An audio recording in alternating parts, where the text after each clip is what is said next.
Hi hello welcome back to once upon a time. അപ്പോൾ Tottochan പുതിയ സ്കൂളിലേക്ക് എത്തുന്നതിനെക്കുറിച്ചാണ് ഇന്ന് നമ്മൾ വായിക്കാൻ പോകുന്നത്. പുതിയ പള്ളിക്കൂടത്തിൻ്റെ ഗേറ്റിനടുത്ത് എത്തിയപ്പോൾ ടോട്ടോച്ചാൻ ഒന്ന് നിന്നു. പഴയ സ്കൂളിൻ്റെ ഗേറ്റിൽ ഉയരമുള്ള തൂണുകളും കമാനവുമുണ്ട്. അതിൽ വലിയ അക്ഷരത്തിൽ സ്കൂളിൻ്റെ പേര് എഴുതി വച്ചിരുന്നു. ഇവിടെ വാതിലിൻ്റെ സ്ഥാനത്ത് കൊച്ചു കവരങ്ങളും പൊടിപ്പുകളുമുള്ള 2 കുറ്റികൾ മാത്രം.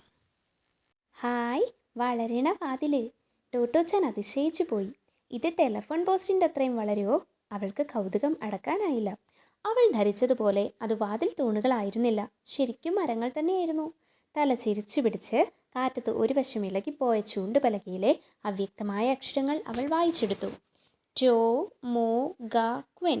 ടോമോ എന്നാൽ എന്താണെന്ന് അമ്മയോട് ചോദിക്കാൻ തുടങ്ങുമ്പോഴാണ് വഴിയോരത്തെ കുറ്റിക്കാടിനിടയിലൂടെ അവൾ അത് കണ്ടത്. ഹായ്! വർദ്ധിച്ച കൗതുകത്തോടെ അവൾ ചെടികൾ വകഞ്ഞു മാറ്റി. ഇലച്ചാർത്തുകൾക്കപ്പുറത്ത് അത് വ്യക്തമായി കാണാം. കൊച്ചു ടോട്ടോയ്ക്ക് അവളുടെ കണ്ണുകളെ വിശ്വസിക്കാനായില്ല. ഹായ്, അവിടെ ഒരു തീവണ്ടി ആ മൈതാനത്തിൽ! അത് ശരിക്കും തീവണ്ടിയാണോ അമ്മേ? അവൾ ചോദിച്ചു. അത് ക്ലാസ് മുറികളായിരുന്നു. നിരത്തിയിട്ടിരുന്ന ഉപയോഗശൂന്യമായ 6 റെയിൽവേ കോച്ചുകൾ ടോട്ടോച്ചാന് ഒരു സ്വപ്നം പോലെ തോന്നി. തീവണ്ടിയിലെ പള്ളിക്കൂടം! പ്രഭാതത്തിലെ ഇളം വെയിലിൽ റെയിൽ മുറികളുടെ ജനൽപാളികൾ തിളക്കമാർന്നു. ഇലച്ചാർത്തുകൾക്കിടയിൽ വിടർന്നു നിന്ന അവളുടെ കുഞ്ഞിക്കണ്ണുകൾക്ക് അതിലേറെ തിളക്കം. നിക്ക് ഈ സ്കൂൾ ഇഷ്ടായി. കൊച്ചു ടോട്ടോയ്ക്ക് സന്തോഷം കൊണ്ട് കാലുകൾ നിലത്തുറയ്ക്കാതെയായി. തീവണ്ടി സ്കൂളിനടുത്തേക്ക് അവൾ കുതിച്ചു. അമ്മേ, ഒന്ന് വേഗം വന്നാട്ടെ, തീവണ്ടി അനങ്ങിത്തുടങ്ങും മുമ്പ് കയറണം, അവൾ തിരിഞ്ഞു നിൽക്കാതെ പറഞ്ഞു. അവൾക്കൊപ്പമെത്താൻ അമ്മയ്ക്ക് ഓടേണ്ടി വന്നു.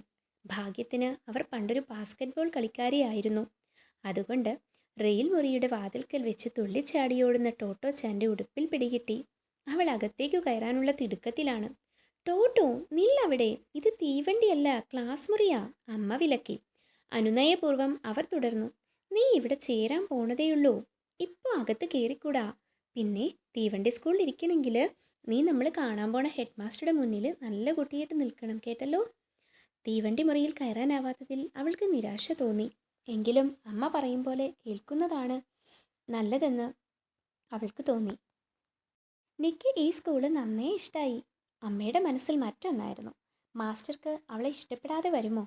ഉടുപ്പിലെ പിടിവിട്ട് കൊച്ചു ടോട്ടോയുടെ കയ്യിൽ മുറുകെ പിടിച്ചുകൊണ്ട് ഹെഡ് മാസ്റ്ററുടെ മുറിയിലേക്ക് അവർ തിടുക്കത്തിൽ നടന്നു. ആദ്യത്തെ പീരിയഡ് തുടങ്ങിക്കഴിഞ്ഞിരുന്നു. തീവണ്ടി മുറികൾ ആകെ നിശബ്ദം. ഇടുങ്ങിയതെങ്കിലും ചുമരുകളില്ലാത്ത സ്കൂൾ മുറ്റത്ത് ചുറ്റും മരങ്ങൾ, ചുവപ്പും മഞ്ഞയും നിറത്തിലുള്ള പൂക്കളുടെ നീണ്ട നിരകൾ. ഹെഡ് മാസ്റ്ററുടെ മുറി തീവണ്ടിയിലായിരുന്നില്ല. ഗേറ്റിനു മുന്നിലായി അരവട്ടത്തിലുള്ള 7 പടികൾക്ക് മുകളിൽ ഒരൊറ്റ നില കെട്ടിടം. അതിൻ്റെ വലത്തേ അറ്റത്ത് മാസ്റ്ററുടെ മുറി. അമ്മയുടെ പിടിയിൽ നിന്ന് കുതറി ടോട്ടോച്ചാൻ പടികളിലൂടെ ഓടിക്കയറി. 7ാമത്തെ പടിയിലെത്തിയപ്പോൾ എന്തോ ഓർത്തിട്ടെന്ന പോലെ പെട്ടെന്ന് തിരിഞ്ഞു നിന്നു. എന്താ നിന്ന് കളഞ്ഞേ? അവൾക്കൊപ്പം എത്താൻ ബന്ധപ്പെട്ടുകൊണ്ട് അമ്മ ചോദിച്ചു. മകളുടെ മനസ്സ് മാറുകയോ മറ്റോ ചെയ്തോ എന്നായിരുന്നു അവരുടെ സംശയം. അമ്മ അവൾക്കു താഴെ എത്തി.